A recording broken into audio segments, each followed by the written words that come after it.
యాదాద్రి జిల్లా భువనగిరి మున్సిపల్ పరిధిలో ప్రజా ప్రతినిధులుగా ఎన్నికైన బీజేపీ విజేతలకు సన్మాన కార్యక్రమం జరిగింది. ఈ కార్యక్రమంలో టీబీజేపీ చీఫ్ రామచంద్రరావు పాల్గొన్నారు. జిల్లాలో 4 సర్పంచ్ 20 ఉప సర్పంచ్ పదవులు గెలిచాము అన్నారు.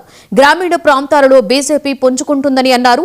అవినీతి అరాచక బలంతో కాంగ్రెస్ గెలిచిందని, అలాగే బీఆర్ఎస్ పని అయిపోయిందని ఆయన విమర్శించారు. తమ పార్టీ కార్యకర్తల మీద దాడులు జరిగితే కాంగ్రెస్ సర్కార్దే పూర్తి బాధ్యత అని రామచంద్రరావు అన్నారు. భారతీయ జనతా పార్టీ రాష్ట్ర శాఖ తరఫున వారికి శుభాకాంక్షలు, అభినందనలు తెలుపుతా ఉన్నాను.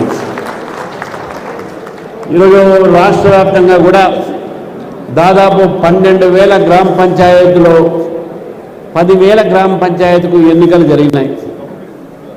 10,000 గ్రామ పంచాయతీకు జరిగినటువంటి ఎన్నికలు దాంట్లో దాదాపు 2-3 వేల స్థానాల్లో మనం పోటీ చేయలేకపోయినా అనేక కారణం వల్ల కొన్ని చోట స్థానికంగా ఉన్నటువంటి ఒక నాయకులు బెదిరియటము, లేకపోతే వేరే రకంగా ప్రలోభించే ప్రయత్నం చేస్తే వాళ్ళు ఊళ్ళకు రానియకుండా చేయడము, అటువంటి చాలా గ్రామాలు ఉన్నాయి.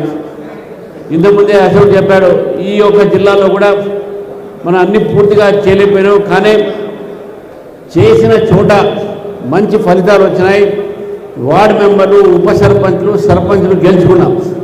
కాబట్టి ఈరోజు రాష్ట్ర వ్యాప్తంగా చూస్తే మనం పోటీ చేసినటువంటి సీట్ల మీద మనము దాదాపు 900 సీట్లు మనం సర్పంచ్లు గెలిచినాము. దాదాపు 1,200 ఉప సర్పంచ్లు గెలిచినాము. దాదాపు 10,000 మంది మనం వార్డు మెంబర్లు రాష్ట్ర వ్యాప్తంగా గెలిచినటువంటి ఒక ఈరోజు